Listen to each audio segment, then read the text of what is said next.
So Mr. Peters is wanted out of Caddo Parish on issuing a worthless check. I'm assuming this correlates to like issuing a bad check here in Texas. And so I would be asking for a bond so he could go to Louisiana and take care of this business out there and resolve it. So he's on felony probation for false statement obtaining credit, picks up a DWI second, and now he's got this case. Correct. I've told him what that DWI might do to his probation. Mr. Fisher, ma'am. Don't say anything about the DWI because you're on felony probation for a very serious up to 10-year probation. You picked up a new case and now you have another case in Louisiana. I mean, really. I had no idea about the case in Louisiana, sir. I had just went to the Army base in Killeen. I was working for Bobtail Crane. And when they escorted us into the military base, nothing popped up about a charge or anything else like that. I had no clue about this. If I would have known about this, I could have easily took care of this whatsoever. But the problem is that stuff keeps happening. When do we say when? Sir, like I said, in the case for the DWI, I was not drunk. I was on my way to work. Really, now's not the time to fight those cases. My only point is that it just, stuff keeps happening. Yes, sir. State's asking for a bond. In addition to the federal probation he's on right now, we're also seeing. He's on federal probation too? I'm sorry, I thought you said federal, but the 3-year probation that he was on right now from the 185th out of 2022. He also had a deferred revoked in 2010 from Montgomery County that resulted in 10 months of TDC. He also had another TDC trip for tampering with government record in 2008. He had an evading of a motor vehicle, which is a state jail felony that was reduced to a lesser evading from the 351st in 2007. He's also had a couple theft arrests that resulted in dismissals. He's also on a DWI second here in. How many trips you got? 2? Sir, how many times you been to the pen? It was just one time, sir. It was just one time. You're saying how many times you've been to the penitentiary, Amy? I'm seeing at least 2 here for TDC. No. One in 2008 and another in 2008 from Montgomery. No, it was only one time. Here's the thing. If you have 2 pen trips, you're what's labeled a true habitual.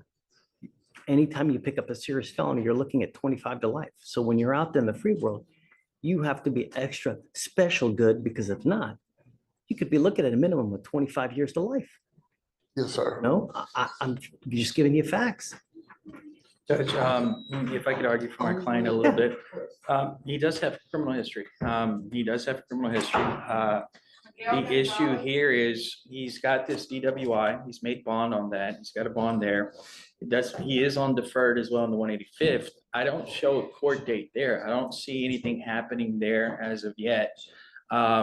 The only thing he's here in front of you right now is for issuing a worthless check out of Louisiana. This is something that could easily be taken care of, possibly by paying something even from here. If not, he is willing to go to Caddo Parish and avail himself to that parish and figure that out. It's not a serious case, Judge. He does have history. He was, from what he tells me, he was unaware that this popped up. I don't know when this actual case was issued, when it was presented, when it was filed. Is this a new case? Is this an old case? It was issued October 31st. The offense date was September 14th. Of this year? October 31st of this year? The warrant was issued I'm this sorry, year. 24? Yes, the warrant was issued this year. The offense date was September of last year. October 31st of this year. They issued the warrant on October of 24. But the actual alleged offense date is September of last year. of 23. Okay. So less than a month, Judge. He's been in Texas. My problem and my concern are 2 things, though, Mr. Peters. Number 1, are you a danger to the community? Number 2 is you've got a lot of theft cases, and theft cases where other people are involved. So if I set you a bond, is it someone else's money that's going to pay for you to get out? You know, you've got a false statement to obtain credit. You've got a bunch of theft cases. Now you've got another theft case out of Louisiana. So is it someone else's money that's paying for you to get out? And then when we get you out, are you still a danger to the community? You know what I mean? Perception is reality, Mr. Peters, and your record speaks for itself. Can I say something, Mr. Fisher? Just don't talk about the No, cases. I'm not talking about the cases. We all have a past. You know what I'm saying, Mr. Fisher? Some of us been called, some of us haven't been called. But at the end of the day, I have changed my life and turned myself around. Since all of those things that you have talked about, I have been driving trucks. I have been doing right by the community. I have custody of my 11-year-old son that I am being a example of what a man should be. I have done everything that I'm supposed to do, Mr. Fisher. I'm not out here causing chaos and controversy about anything out here in society. I speak at the local church. DWI 2 days ago, a second DWI, you're on the felony deferred and now you've got a fugitive case. Mr. Fisher, that was, again, I was not under the influence. I had just got off of work at Bobtail Crane. That's when that transpired. I told the officer that I did not have anything to do with the drink. He said, because your eyes are red. That does not solidify me as being drunk. I was tired. I just worked 16 hours. Don't talk about Yeah, specifics. don't talk about- Okay. How much is the value of the check? It was like 511. It's under 1,000.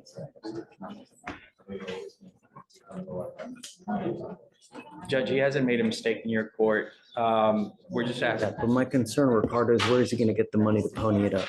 Well, Judge, I know you're speculating that it could be the public's money, but it could also be his money. I mean, he's been working for 5 years. He's got a CDL. He worked at Superstar Logistics for 5 years before working for Bobcat Crane. So he's been gainfully employed. It could easily be his money. I mean, there's nothing to say that it's the public's money or anything like that. He's got a history, but he's got no history with you. And so that being the case, I would ask that he be allowed to make this right. If he messes up at that point, I got nothing to say. But at this point, he hasn't messed up in your court. Opposed to a bond? What if we set a high bond? You know, I mean, it's gonna be a couple thousand. You know, it's gonna be 5 to 10,000.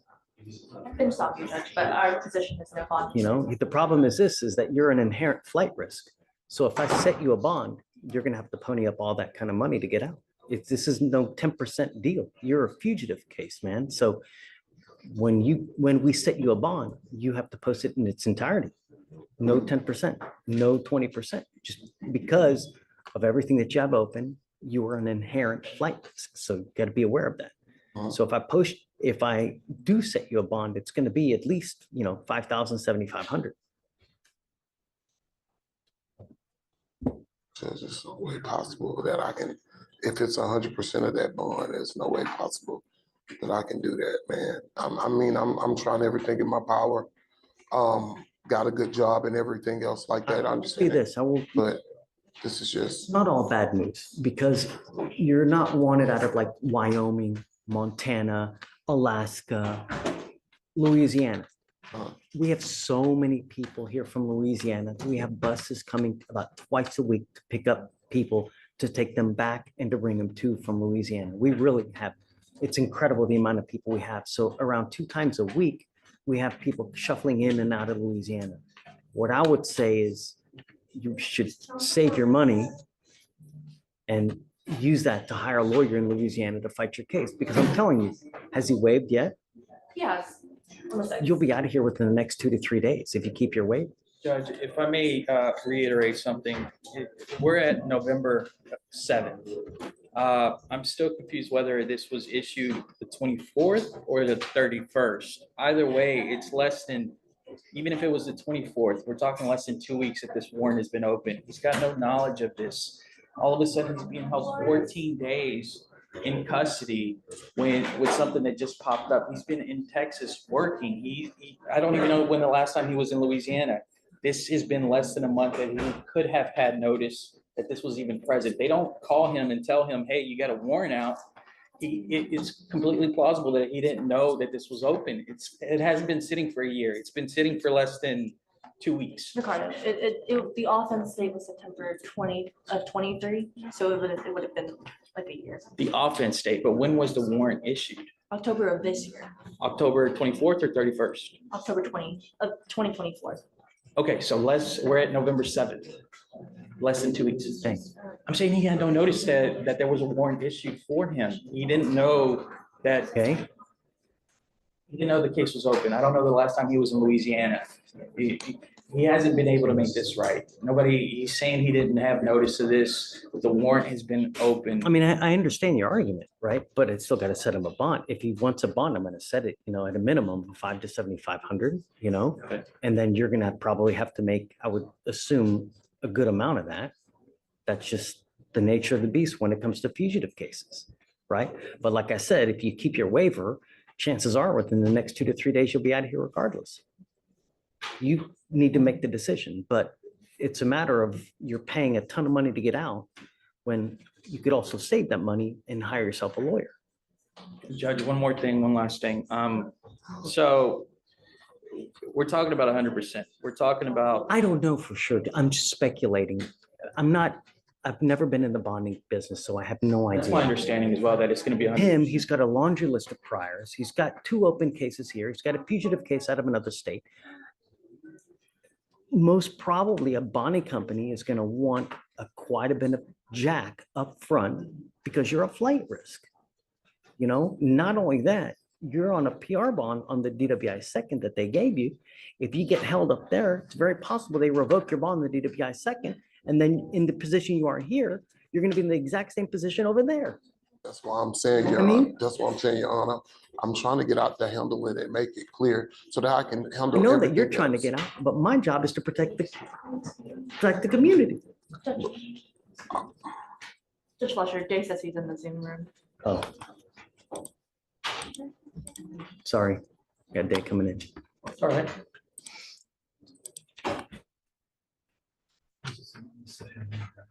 Mr. Kim. Hi, Judge. Are we Hey, still dude. approaching on Peters? Yeah, he's in front of us now. Okay. I'm playing catch up, but Amy told me that you were considering a bond regarding this defendant. Yes. So I have strong objections to a bond being granted to for this fugitive case. I don't know if Amy has already relayed, and I don't know if you're familiar, but I was actually the prosecutor that put him on the deferred in the 185th. It was a PSI, and I was the prosecutor assigned to the case. And the 185th, when Judge Wong was still on the bench, is that he put him on a deferred, but he also had jails as a condition of his probation because they were concerned with how many thefts he had, along with the anti-theft course. And the reason why that's pertinent here is because what he's wanted for is issuing worthless checks issued on October 31st, 2024. On top of that, he's violated that deferred by committing another DWI second, along with a Conroe charge. And so He has a charge in Conroe as well? Well, it's finished now, but I believe it was after the deferred. Let me go back, Judge. It was on, oh, there was 2. Oh no, sorry, I was thinking of the older one. I thought there was a newer one. My mistake. It was older. But that still doesn't take away from the other arguments presented, is that it's the same type of offense. Less than 3 years after he was put on the deferred, in addition to the second violation in county, which the court can see.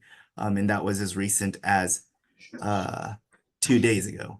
Has the And court given you any kind of guidance as what they're going to do? Do you know?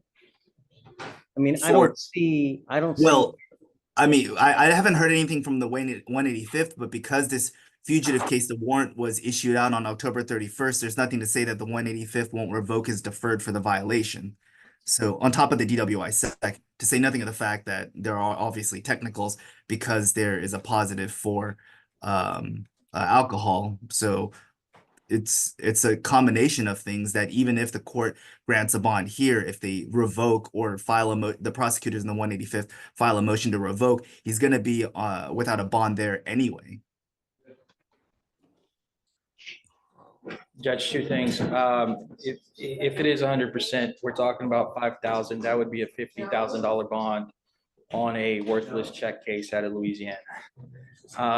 You have so many variables here that are in play at this moment, Mr. Peters, that you could literally pay $5,000 to get out now, and then they issue a felony warrant tomorrow in your probation case that would literally be throwing $5,000 down the drain.